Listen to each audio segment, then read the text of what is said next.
Hello, everyone, and welcome back to Pattern Grid World. I am your co-host, Sean. I am Aaron, making a binary choice between two options. So this week, we brought you all down to Pattern Grid World. You know, you can imagine you're looking around, you're seeing a grid universe, as it will, run by a simulation, white grids everywhere, but anything could appear or disappear at any time, according to immaculate logic. And you just kind of walk around the world on the grid. You walk along one part of the grid, you reach a point. You have to choose a direction in which to go along the grid. There's a few choices, and you make one choice and you walk along that one path till you meet the next point of choice along the way. And you know, these choices, there's a real logic to them. There's a lot of assumptions, and just kind of you have to pick one or the other. Yeah, that's Pattern Grid World for you. You know, it's a mind-boggling set of paradoxical choices. But you all know this because you live in Pattern Grid World with us. So today's topic on the podcast, coming from the Grid World, is zero-sum games.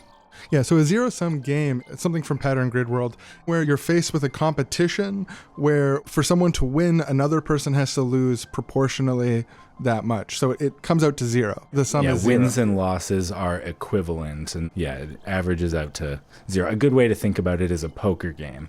In a poker game, everyone sits around the table, they throw in their amount of money, say everyone throws in $100.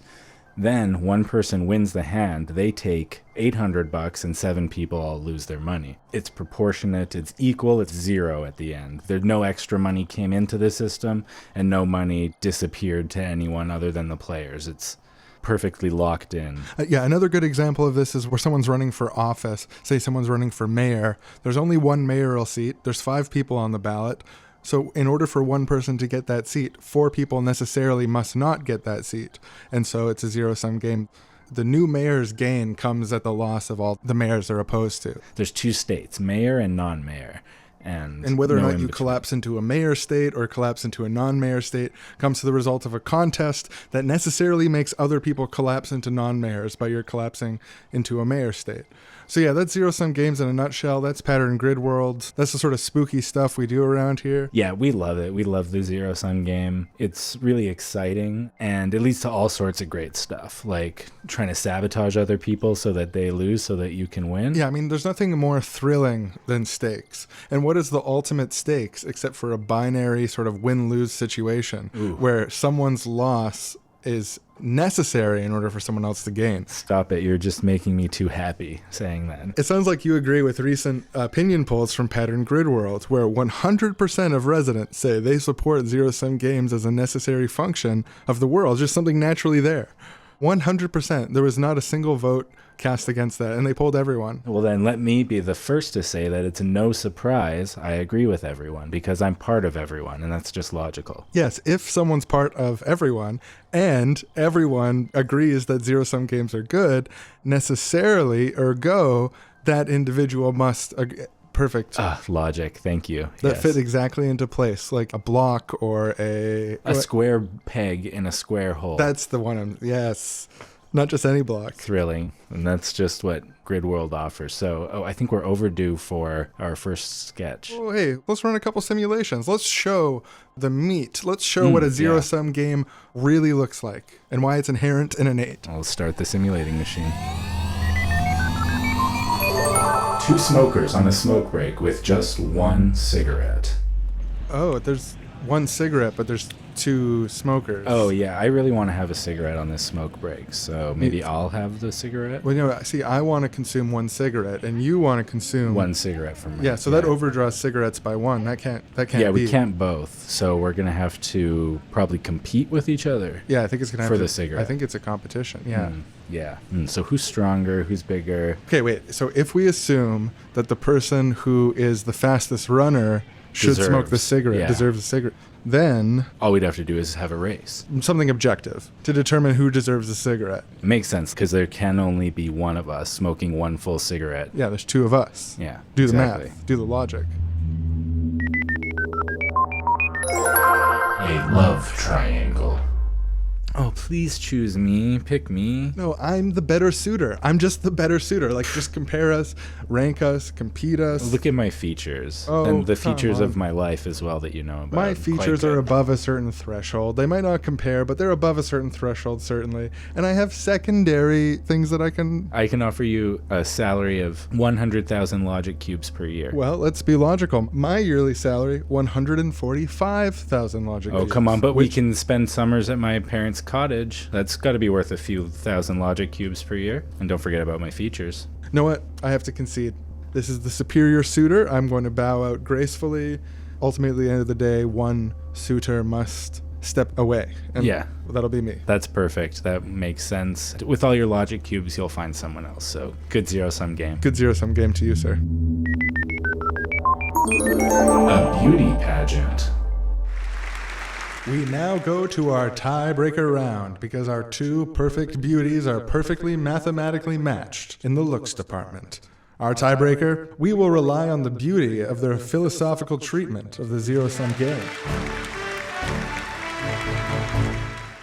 In a society, we all have to know where we stand in relation to one another, and zero-sum games helps us learn that through brutal competition. Thank you. The natural structure of the world is inherent scarcity. We need mechanisms to ensure that what is goes to the worthy, and we don't sustain the needs of the needless. Thank you. Medicine rationing after the apocalypse. Folks, gather around. As you all know, we started with 68 doses of the medicine, but 4 of them fell off the cart and were broken. We're just going to have to decide who doesn't get them in an orderly fashion. But first things first, I think me and this guy here should both get a dose. Yeah, I mean, not most importantly, but most obviously, I mean, we're navigating the distribution of doses. We're a necessary function of dose We're distribution. both also really strong. So, yeah. But necessarily, I mean, we have to pick out who's not going to get it. Some will, some won't. Let's pick. That's reality. By viewing these simulations, we hope that you have a much better understanding now of what the zero-sum game is, because the zero-sum game is at the core of everything in our society and in reality, here in the magnificent Gothic city of Pattern Grid World, a place in which we all agree to never look beyond those high, beautiful walls that keep us in. We now go to beyond the beautiful, magnificent walls that keep us all in of Pattern Grid World to an underground cell of resistance fighters helping people to escape. Hey, welcome to the camp here. It's I feel like I have way more choices than I usually do. Yeah, Pattern Grid World, they lock everything down so you can only go to the choice nodes, and here it's a bit more open. I know it's disorienting. Why don't you just have a seat here? There's some tea, almond milk. Oh, thank you. Yeah, don't mind if I do. It's going to be a lot to take in, but we have some simulations here to show you. Kind of like the old zero-sum simulations I'm sure you're familiar with, but these are different types of sum situations that used to be part of the curriculum but have been obscured. So it's a good primer to help you understand what's been going on. I guess I'll just sip my tea and watch the simulations. This tea... This Oh, tea's an unfamiliar... It's... Neither good nor bad? Is that what you're thinking? Yeah, what is that? What? It's different, right? It's kind of, this tea is what we call just okay outside. I know it's weird, it's hard to understand, but it's like in Grid World there's good and bad, but you'll get it. Just keep drinking the tea. There's definitely elements I appreciate here, but also shortcomings. So I'm just going to start the non-zero sum simulation machine. The development of vaccines. We did it. It's complete. It's a The vaccine. trials worked. It's effective. It will protect us. This is going to save millions of lives. And we should allow anyone to develop it based on what we've discovered, because the more people who are able to develop the vaccine, the Oh, of better. course. The more immunity will be out there, and we all benefit, even the people who don't get the vaccine. Exactly. Yeah, it helps everyone. This virus can be stopped because we've discovered this and because we are giving it away to everyone for our love of humanity. Trade. This comb is useless for my bald head. I wish I just had a hat to put on and cover it up. Oh, man. I hate this stupid, ugly hat. I wish I had a comb to brush my luscious locks. Ah, stupid hat is all I have. Hey, wait a minute. We could trade. Well, if we trade the two things we don't want, we could both get things we want and generate value. Trading something I don't want for something I do want while you do the same? Sign me up. File sharing. Hey, I'm going to send you all of the music that I downloaded over the years for free because you're my friend. Sounds great. I have every HBO show, past and present, every episode on a file server here you can access. Oh, cool. This is awesome. And there's no victim for this because we would never, ever go out and get all this content. Absolutely. Files can be replicated infinitely with basically no energy. Oh, I love file sharing. So ethical. Yeah, it is really ethical. Value is created through the process of sharing files.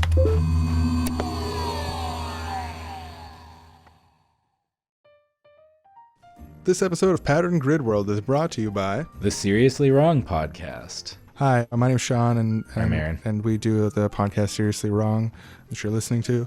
And the thing that makes the show happen, and the way that we're able to fight and destroy Pattern Grid World, is through people who make monthly recurring donations, who become members of the show, who help us get the ball up the field, get the ball in the net. Yeah, I do have to give some thanks to Pattern Grid World for letting us advertise on their show, even though we're at war with them, and every one of our episodes is like a magic bullet that releases someone from their grip. They're so short-sighted that they took our advertising dollars, but in order to keep going, we do need more people to sign up. So that means heading over to Patreon, typing in Seriously Wrong, and pledging The Sweet Six. The Sweet Six. And there's so much stuff that you get. Bonus episodes a day early, undying gratitude. Yeah, and just bonus content, different weird bonus content coming all the time. So thanks a lot for listening, and thanks for listening to our little and if you pitch. Yeah, you appreciate these bombs that we've been lobbing into Grid World. If you want more bombs, you know what to do. Or if you prefer a more non-violent metaphor, if you like the nourishing that we've been doing to those affected by Pattern Grid World. Oh yeah, good point. That's valid too. That's also an important part of the equation. Back to the show. So yeah, I think it's important that when we're looking at and considering which systems are zero sum, to set up criteria to determine if something is like really zero sum or if it's a cultural assumption that something is inherently zero sum. Yeah, or if the reason that it's really zero sum is because it's been specifically designed that way on purpose and it's like a human like poker, for example, works the way that it does as a zero-sum game because like there's poker rules that are written down and like you have to do these things or you're not playing poker. Mm-hmm. So it's just like by definition it's zero-sum because it was designed that way. Yeah, poker is a social construct of the most explicit variety. It's a capital S, capital C social construct. It's game rules that are literally just written out perfect. Yeah, and same thing with elections. Yeah, like a political election, it's a system that we've designed to pick winners and losers for representations through a structure of like parliamentary or Republican democracy. It's something that human beings have come together and decided to do, for better or worse, to structure the system in a win or lose binaristic sort of way where someone wins at the expense of others losing. Is it possible to create systems that don't do that?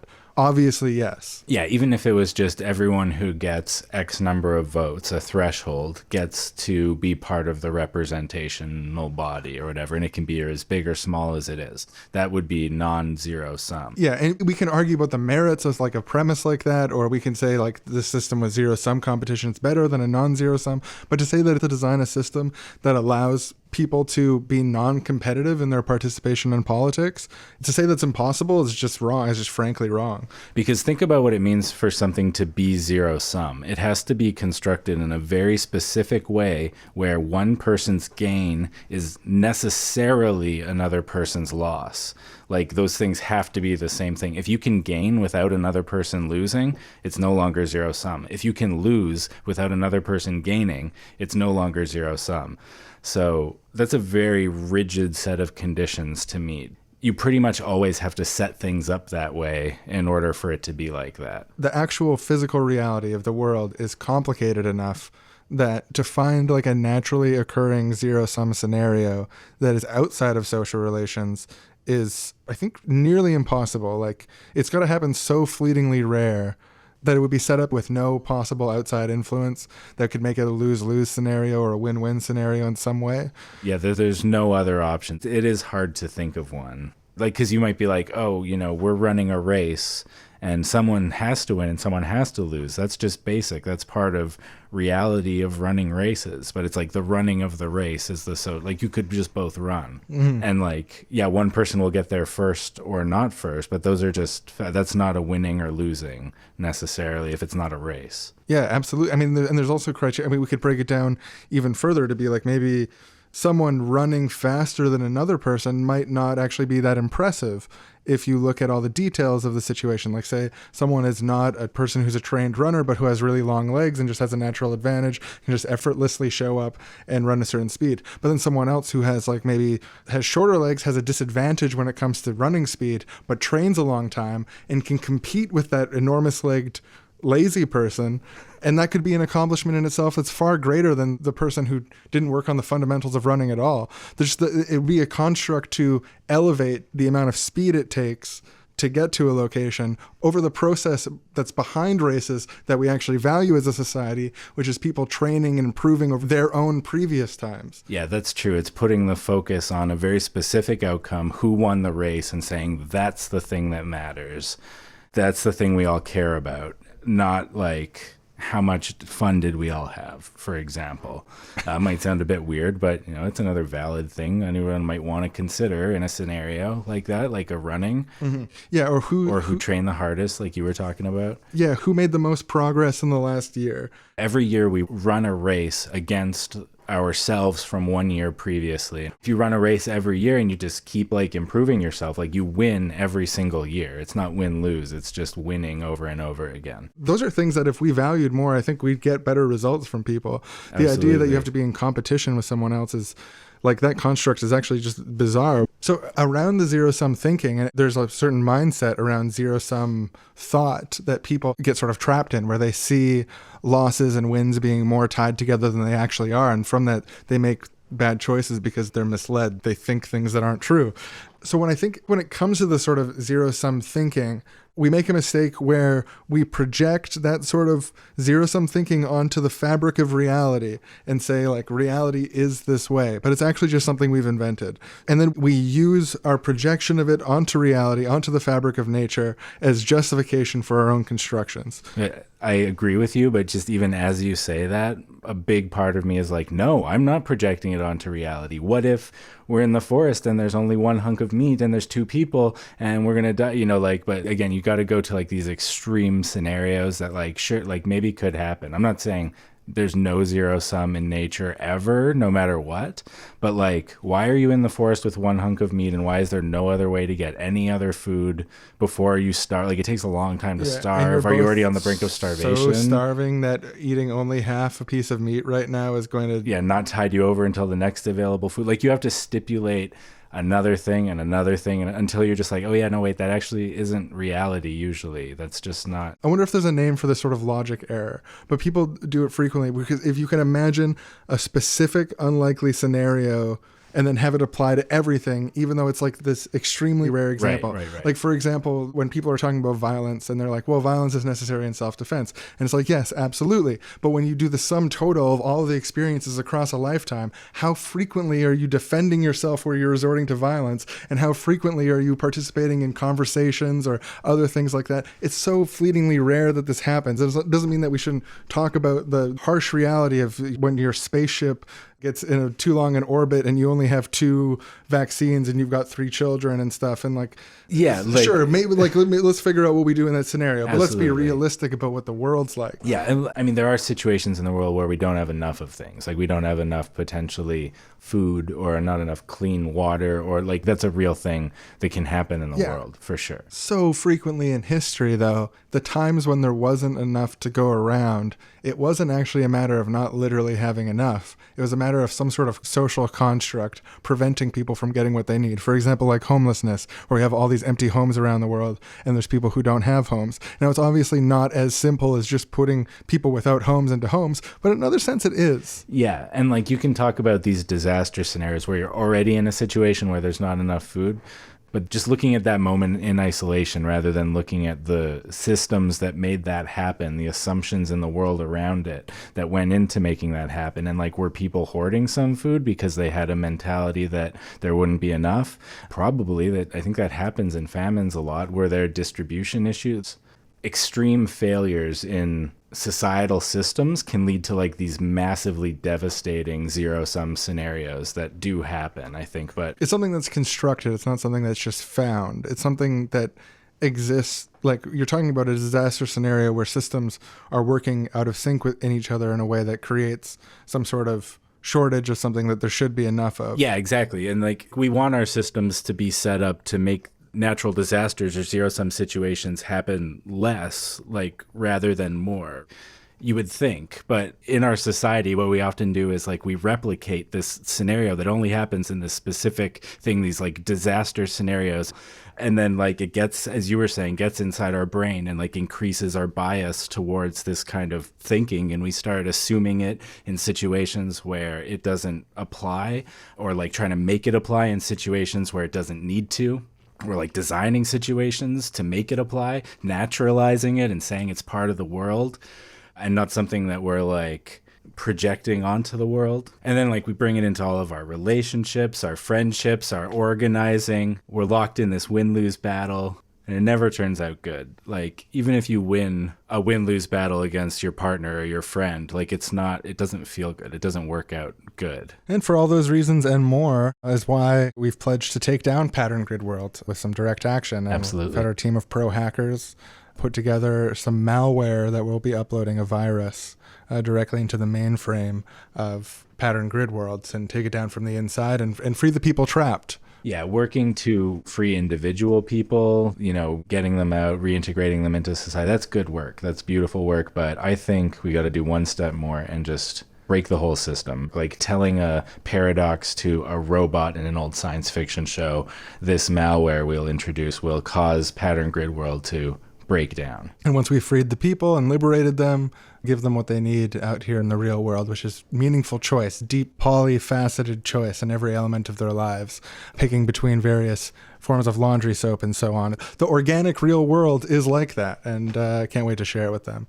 So I'll just pop in this virus. Oh yeah, pop in the virus. Just hit these buttons here and just, can you pull the lever there that pushes the virus into the mainframe?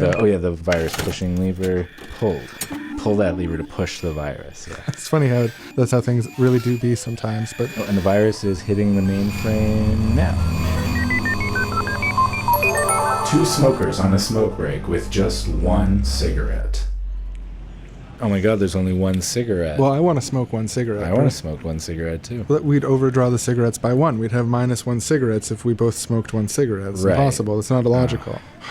Guess we're going to have to each smoke half. Like, you take a hit, I take a hit, and we could just smoke it together. Oh, if I smoke 0.5 cigarettes and you smoke 0.5 cigarettes. Yeah, then it'll be fine for now, and we'll get more later. I mean, I could go run and get some right now too, but no, that seems reasonable to me. I think splitting it now. And yeah, lots of cigarettes in the world. A love triangle. Oh, pick me, please. On my features. Look at my features. I want to be your romantic partner. You have to pick only one of us because romantic relationships, that's how it works. And I assume that you're going to pick at least one of us because the 2 of us are your suitors. And wait a minute, you're saying you're polyamorous? Whoa, I hadn't even considered that. That means that you could have more than one partner. That sort of breaks the zero sum. Looking at you over. Oh, but you're choosing neither of us. Oh, okay. So you have 3 other new partners, not us. So you're neither locked down to having just one partner, nor are you locked down to choosing between us. Yeah, for weird. That I don't know why. I thought because we were competing, you'd have to pick one of us, but I guess that there were so many other options. Yeah, that's how reality is, I guess. There's many different, multifaceted options. A beauty pageant. And now, folks, the beauty pageant is coming to a close, and it's going to be a close finish. The judges have come to their decisions and will be announcing results. On behalf of the judges, would you like to share your decision? Sure, yeah, I got that piece of paper here. It should have the answer. The judge's decision, the winner is the realization that this entire pageant has been based on a false premise that beauty can be ranked in a specific system, and the judges award judgment to the idea that all of these women are beautiful in different ways. Yeah, that's a shocking judgment. That's going to send shockwaves across the whole beauty pageant industry, frankly, that you could have a judgment that's like a tie but acknowledges the difference, the specialness and uniqueness of every individual, because the whole premise of a beauty pageant is based on false premises of ranking and exclusivity. In the judges' room, we were sitting there and we asked ourselves, what are we here to judge? Is it just the beauty of these women, or is it the truth value of the whole situation of what we're doing? And in that spirit, we issued also a second judgment, which was that all beauty pageants should be suspended immediately until we know what's going on. That makes total sense to me, just to pause beauty pageants until we can open up the hood here and really look at the different sort of gender dynamics and hierarchical assumptions that are going into such a pageant like this, figure out what is maybe liberatory or regressive about such an institution, and then relaunch after a Truth and Reconciliation Commission on the history of gender in society. It's funny you say Truth and Reconciliation Commission on the history of gender. That's exactly what, that was the rest of the judgment. That's what we were recommending, absolutely. More and more people are calling for that these days because it just makes sense when you think about it. Medicine rationing after the apocalypse. All right, everyone, so as you know, 9 fewer doses than people. What if we took all the doses and mixed them together and made slightly smaller doses so everyone gets almost a full dose, but no one has to go without? Yeah, you'd only get 88% of a full dose. Oh, maybe that would work. I think maybe that's more fair. That's a good idea. Oh, wait, what if instead of that, we picked the people who are healthiest to maybe not get a dose or to get the smallest dose and gave the people with the weakest immune systems the highest doses, a kind of like true deep equality. No, that's an interesting... Let's just put it to a simple majority vote. So we're going to do true deep equality and a formal equality. Yeah, we're all agreed the zero-sum thinking. We're not doing that. But choosing between these two types of equality, I like that. So who wants a true deep equality? Okay, yeah. And now who wants a formal equality? Oh, yeah, there's a lot of hands there. Yeah, it's a winner. Okay, so we'll be doing the formal equality. Hey, it's a lot better than... That's great. Yeah, everyone will get 88% of a dose, and it'll be fine. I'm sure there could be some charitable, healthy people as well that could help fill the gap. Sure, that's allowed.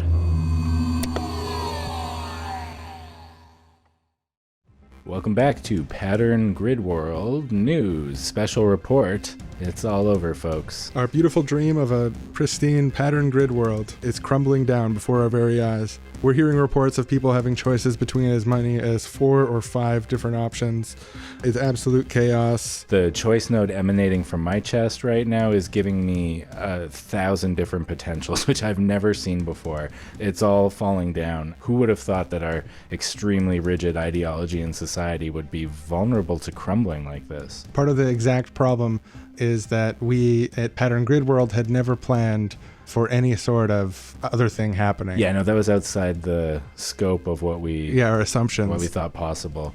You know, you've all been in the streets. You've seen the people running this way and that, not having any direct line to follow to the next choice node. People deciding to do things like stand in corners or drop their phone on the ground and then pick it up for no apparent purpose. Abstract decisions we've never seen made before. Yeah, it's a wild world out there, and people are confused and angry. That's the general mood, and that's my mood as well, because I don't like this. Oh my God. Everything in its right place. It's making me uncomfortable, but I kind of want to choose to get up and walk off screen even though I'm on camera. Maybe just like look at my shoe. I feel like I might want to choose a different career. Maybe being a news guy isn't for me. Oh my God, what my partner is choosing to end our 20-year marriage right now via text, even though they know I'm on the air. I'm choosing. It's choice node. What's it doing? It's exploding. So many choices. More choices.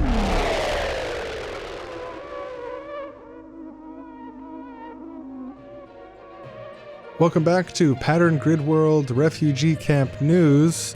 That was sort of interesting, being pulled out of a dying machine. Yeah, this weird, the world exploding, leaving Pattern Grid World and coming to the real world to do a newscast that quick. it's definitely an adjustment. So, in Pattern Grid World refugee camp news, our liberators have identified themselves as heroes of post-scarcity, who are going to teach us the way that the world really works. That's exciting. Yeah, if I have to be in the real world, I guess I'm going to want to know how it works. And that's a sentiment being echoed across the refugee camps as people are confused still, but now intrigued rather than angry. I think there's a widespread intrigue that I share. From my personal experience, when I was first sort of ripped from the womb, as it were, taken from Pattern Grid World and entered into a radically different choice space. Yeah, I remember that just happened. It shook me, and I was at first confused, terrified, angry, but then it turns to slowly a growing feeling of intrigue. So I guess on behalf of this news outlet and all the refugees, teach us, oh great liberators, teach us about how this real world works. You freed us from the horrible machine, liberators, and for that, we'll give you our attention.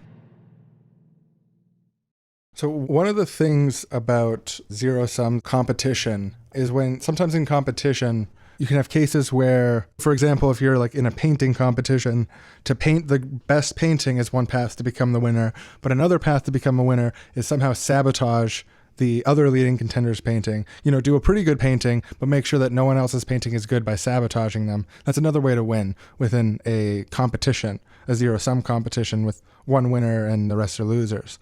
That incentive, that sabotage sort of incentive, is a mangling of the beautiful side of competition. Not just competing against yourself, but just competing to be better in a sincere way that's not based on some sort of hierarchical ego formation of like wanting to defeat other people or something like that. The systems overwhelmingly are designed to incentivize that sort of like hierarchical ego game stuff. And I feel like the sabotage incentive exists within those systems. It exists within the foot race. It exists within competition constructs within society. Yeah, so like if you're in a painting competition, there's kind of two ways you can conceptualize what you're there to do and what you want to do. And one of them is like, I want to paint the best painting that I possibly can. And the other one is, I want to win the competition. I want my painting to be better than everyone else's. So like only under the zero-sum framing does things like sabotage make sense. Yeah. And sabotage itself is a crime against painting. If you care about great paintings, sabotage runs directly contradictory to that. But if you care about winning, it doesn't. Yeah, and like the painting competition can be exactly the same in either scenario, but it's like how you're approaching it. Like I don't want to discount that the painting like by framing it around the winner, like you're definitely encouraging this kind of thinking. Like structurally, you're incentivizing it, you're framing it around it directly. But it still is possible to not bring that kind of thinking to the situation yourself if you're in that painting competition or whatever. Like there are people who go to things like that and just don't experience it that way, or don't primarily experience it that way. I feel like the way that these competitions are set up and talked about in society help create that zero-sum bias in our thinking. Like you could either think of it as like our bias creates these institutions, or you could think that these institutions existing our whole lives prime our biases. And I'm tempted to say the latter is true, that being around all these competitions that are structured hierarchically help bake these ideas into our head, like bake these ideas into the way we see the world. Absolutely. In terms of winners and losers. And well, like I think that it's both, right? Or like we have the potential for both inside of us. I think just like sometimes when people are hurt or scared or angry or experiencing various negative emotions, there's part of you that wants to protect you, and it starts making like really strong declarative statements, and it sees things very black and white, and there's winners and losers, and it wants to be a winner and not a loser. And it's, you know, society right now, by doing these things, by focusing it all so much on winner versus loser, it's like training us to live in that state of mind all the time. Yeah, these systems with zero-sum thinking and the all-or-nothing sort of mentality where people are ranked, where some people are above others, it's something that I think we should strive to change in our society. And I think at the risk of sounding naive, I think to the degree that we can build a non-competitive society, we should. And the vast majority of things make more sense to structure non-competitively than competitively. And this is where I'll maybe seem like a little bit of a nerd, including sports and politics. Sports and politics could be structured in a way that could reinforce healthy ideas of participation, that deal more people in to the process of participating in sports and stuff like that, and frame things in a way that's more beneficial to people's well-being. And similarly in politics, you can set up structures that allow there to be less losers. Yeah, I don't know if like all sports should be non-competitive, but I think like definitely it's more worth exploring. Like I think the more we teach people or like give people experiences of systems where it's presented that the value isn't based on how you exist in ranking with other people, it's going to be a lot more psychologically healthy for people, because as long as you conceptualize your own worth in terms of winners and losers and did I win this thing or lose this thing, like, you know, like they try to teach sportsmanship that like, oh, sometimes you win, sometimes you lose, and it's okay on either side. And that's really good. But also winners and losers are kind of fake. And they're based on like creating these extremely limited rule sets where like this is baseball and you have to be able to do these things in this specific way under these restrictions.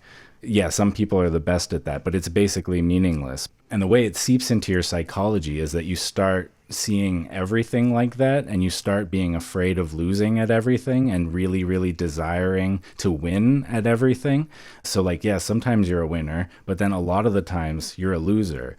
And that's like not a pleasant state of existence to be in, and this binary flipping between winner and loser, but most of the time loser, but like kind of feeling insecure about that. So like talking about your wins a lot more and like how you're really a big winner. Like this is the kind of spirals and things that this way of conceptualizing yourself in relation to the world leads to, and it's not pleasant. So like understanding that winners and losers are fake, that nature isn't a hierarchy where people are ranked according to traits amongst one another and that it's better to have more or whatever. It's all nonsense. Everyone is different, and like it's good to improve and to be better than you were before and to act in ways according to your values. Those are things that if you derive your self-worth from those rather than how you rank yourself according to other people, you'll be way better. You'll feel way better. Yeah, and you'll be way better than anyone who doesn't. Yeah, no, totally. People who don't do that, total ignoramuses, losers, bottom of the heap, underneath us, who I do what I just said perfectly all the time. No, yeah, but that really demonstrates the two, like the way the wording is so similar, but the meaning's so different. To be better than you were before versus to be better than someone else. Mm-hmm. Yeah, and I mean, I think the part of you that feels like a winner is the same part that feels like a loser, for sure. And it's interesting the way these systems are set up to create losers, and then like the psychosocial institutions of hierarchy and difference that are also separate, but they do overlap. And I think like they need to be tackled together if we want to have like a deep, revolutionary transition to something that can actually make the human race last for long enough to do great things. One quick addition I thought to add, like, I think doing better than you did before is a really good way to try to motivate yourself. But also all of us get old and like start doing worse than we did before at things, or like some people can't improve at certain things. Like I don't want to make that the standard of like being good either, or judging your self-worth on that. I think it's a good thing to improve on ways that you can, but also I just think really like knowing what you care about and acting in ways that further those values or try to bring those values into the world. I think that's the real like juicy core of like how to think about your worth. And like getting better at things can be one of those values for sure. And it's a good thing to do. Yeah, that's true. Actually, yeah. Another way I might say that same thing is setting goals and meeting goals that reinforce who you are to yourself. Kurt Vonnegut says, we are who we pretend to be. And fulfillment is pretending to be the thing that you want to be and then doing it and then pretending and doing it in like this process of... Yeah, creating yourself through the... Yeah. It's not through being like, oh, this painting's 5% worse than my painting. Oh, I've got so much worth. My value's so great in the world. Oh, no, my political candidate lost by 0.2% and doesn't get the seat. Oh, my life is ruined, 0.2%. People are so horrible. They're so bad. Yeah, it's just not... You're never going to like win all the time. So if like winning all the time is the basis... of how you feel good, it's not going to work. And if it's the basis of like what a society tells all of us to value, then we're all going to have like values that make us feel bad. So yeah, it's not good. If the map that you're carrying, if the pattern grid world that you carry in your brain doesn't map to reality, bad things will happen. Yeah, absolutely. I couldn't agree more. I feel like we kind of covered everything. I feel like we earned a break, and I was just looking at the TV guide. I'm seeing here Great Men of History Deathbed Moments. Oh, wow, a new episode? Yeah, there's a new episode on. Another Great Man of History is on his deathbed? I didn't know. Yeah, it's on state-run television. You wanna turn it on? You know me. I love to watch the deathbed moments of Great Men of History. Let's do it. Let's turn it on. Yeah, maybe it'll be relevant. Who knows? Welcome back to another exciting, fantastic episode of Great Men of History Deathbed Moments. We're here in a hospital in the death room of Paxil West, the author of Live Like a Grid, Right Turn to Win, Left Turn to Lose. And, of course, the founder of Pattern Grid World. Thank you for inviting us to your deathbed. Well, it's a pleasure to have you in here with me, and I always welcome the state-run cameras. So, everybody is dying to know, with the recent dissolution, destruction of Pattern Grid World, how do you feel about that? Well, I look back on a long life, and I think, honestly, they saved me. They saved my reputation from that mistake. Wait a minute, this is shocking news. Are you announcing now to the world that you're renouncing Pattern Grid World? Are you renouncing Live Like a Grid and the whole system? I mean, hey, it's my deathbed. I might as well reflect on a long life and, come to thorny ethical conclusions about what I've done. You know, people know that you never lost, always won. That was your motto in life, and it's on your gravestone, pre-prepared, sitting here in the room, ready for when you die. It's true, I always won. I never lost the whole time. Like a pattern, like a grid. Making all the right turns. But I see now it's an empire of dirt. This type of thinking, it's an infection. It's win and lose view of the world. It leaves you hollow in the end. Even victory is a type of loss because you're not able to share it. It's isolating. Are you saying that winning hasn't been enough to sustain your feeling of well-being? Constantly winning? I don't know. I think you should want to rise with the ranks, not from the ranks, I think the only thing that constantly winning ever did for me, in retrospect, is it gave me minor relief from crushing shame and humiliation that I've just felt my whole life. I've always felt like I'm on the edge of becoming a loser. What could you possibly have to be ashamed of or humiliated about? You won. You won at everything. It's really bugged me my whole life. Something about being extremely old has made it okay I can just laugh about it. But I remember now, when I must have been 5 or 6, we all had a holding our pee in the longest contest. And I peed first. I mean, who cares, right? But I peed my pants, and they all called me the loser piss baby. And I think, really, honestly, that's where Pattern Grid World started. Because I just started being like, I'm not a piss baby. Crazy stuff. That's life, though. So you're saying that not only did you lose once, you had a formative experience of loss that you've been reacting against your entire life, a crushing humiliation. That's the only reason. It's been the impetus behind all of your work, everything you've done, and you realize now that you should have just laughed about it because who cares who pees first or last or who can hold it in the longest. It doesn't matter. It didn't matter that you lost, and so your whole life's work based on that also doesn't matter. That's what you're saying with your last moments, and that you're happy about this? You're laughing? Yeah, for me, I mean, I think honestly, I'm about to die. I'm on my deathbed here. I feel like I'm being held. I'm just full of grace. I'm just on the way out, and because of that, I've got a new perspective. Well, that's fantastic. I think, honestly, everyone has those sort of moments. I mean, almost that exact moment in different ways. Probably everyone watching this on state TV probably had a moment like that where they first learned what a loser was and what it felt to be one. Oh, man. Living in a society that constantly reifies these hierarchical notions, I mean, that's something for everyone to work on. Or, I mean, you don't have to work on it. You can just wait to the grace of death to feel held and discover it on your own as you smirk off into the afterlife.